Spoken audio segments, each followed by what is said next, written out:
So I had a well guy come yesterday evening that does a lot of repairs on wells, and he also puts new wells in and stuff, and he's pretty familiar with these board type wells. So he come yesterday and looked everything over and didn't have any real big concerns with what we got going on here. He said everything's kind of normal for this type of old well like this, and he thinks we're going to be fine, which is kind of reassuring. So today I just wanted to get a few things done, but I wanted to show y'all first that overnight the well did recover. I don't know exactly how long it took to recover, but the water level is back up to where it was yesterday when I first opened the cap and looked in there. So that is a plus. And he also said that wells like this usually recover overnight.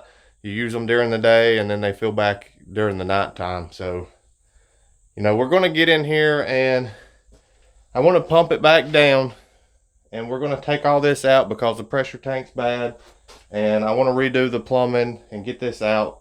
The new pressure tank's actually going up at the house, underneath the house, so regardless it has to come out. And I want to get all this out, pump the well out, and then I've brought a sump pump that I'm going to pump the well all the way empty. I'm going to pump it as dry as I can and kind of see what the bottom looks like and make sure the casing and everything looks good. And then once we do all that, I'm gonna come in here and pressure wash everything and just clean this room out. That way we can start on redoing the plumbing and getting everything fixed the right way. So we're gonna get the well pumped down with the submersible pump that's in there for right now. And then once it pumps it as low as it can, I've got to go to the house and figure out exactly where the power is coming from down here. Cut the power, and then we can cut out all this plumbing and get all this stuff cleaned out here. That way we can work a little bit easier.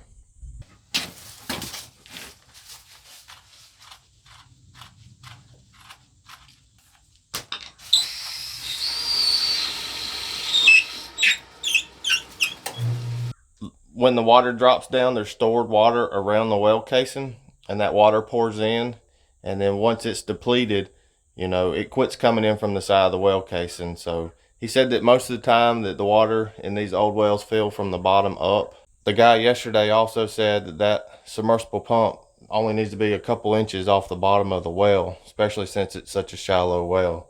So we're going to go get this power turned off, and then we're going to start taking the rest of this stuff off. We can get the well cap completely off, and once we get everything out of here, I'm going to pressure wash this and clean it up real good, and that way we can start to fix this the right way and get everything working as best as we can. So the wire that was feeding into the well house down there was a 10 gauge 3-wire underground wire. So I'm assuming it's going to be out here in one of these panels, and I don't know if it's in conduit or not. This wire here looks like it's probably running back behind y'all to the pool.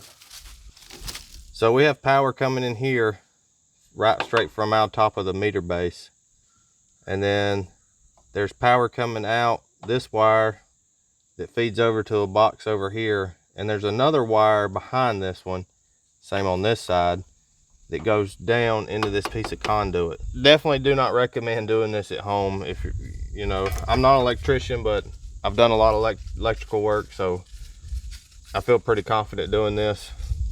So this is not the right way to do it, because there's no way to kill the power on these two lugs without pulling the meter out of the meter base. And that's technically illegal because they're supposed to be locked. So I'm gonna back these out. I've got an insulated screwdriver here, and then we're gonna pull these wires out and then go back down there and check the box with our tester here.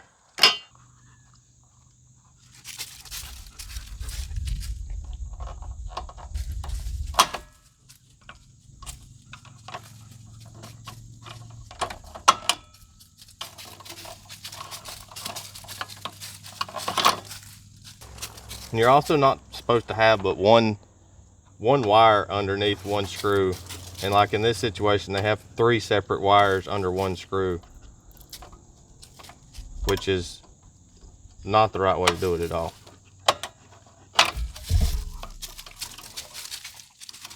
We just want to get these out of the way as far as possible.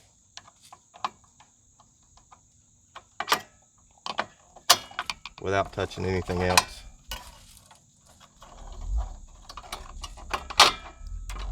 So we'll go check that breaker box down there and make sure there's no power on it. All right, moment of truth. So we have no power, which is what we wanted. No power on anything.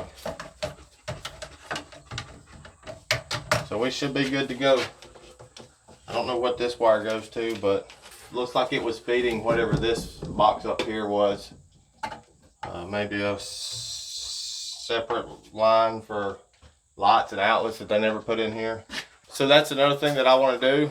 I'm going to go ahead and probably run a new water line up here because the water line that's here is a little bit undersized.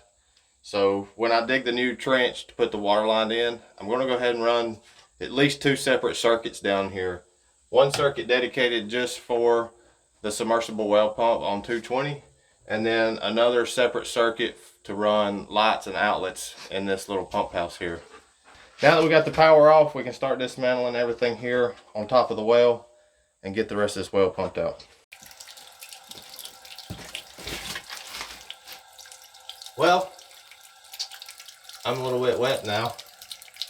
So a couple things that I did wrong there that maybe y'all can learn from. I should have let the pressure out of the tank first. I don't know why I didn't. And I should have opened this up and let everything from the house pressure wise come back and drain out. And that's what we're losing right here right now. It's because I turn this valve off, this will turn off, the water will quit coming off here. So everything from up in the house is just kind of draining back down into here right now.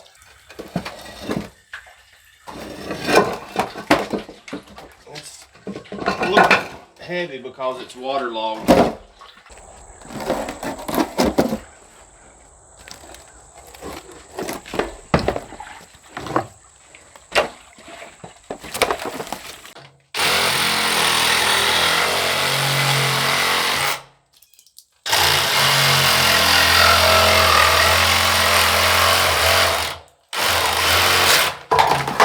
This right here is probably one of the biggest reasons we're not having good water pressure at the house.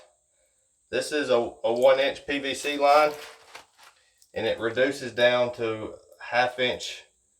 Looks like white PEX. So even though that it jumps back up to, that looks like a 3/4 inch black roll pipe, doesn't matter because we have a restriction right here of a 1/2 inch PEX pipe.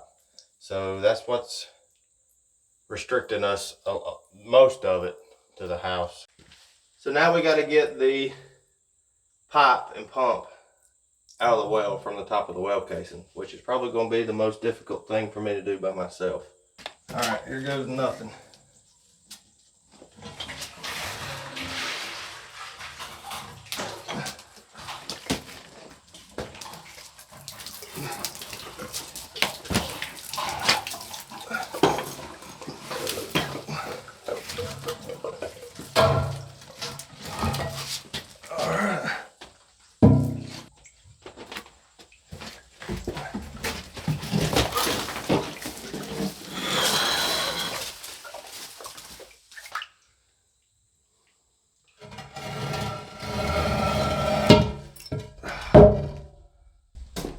Now we can see down in here a whole lot better. It's not nearly as far down there as what it looks like on camera.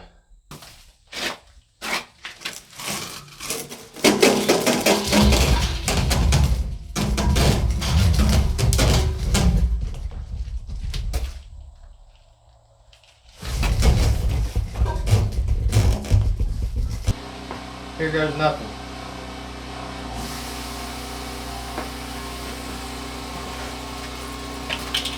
Got a hole right there.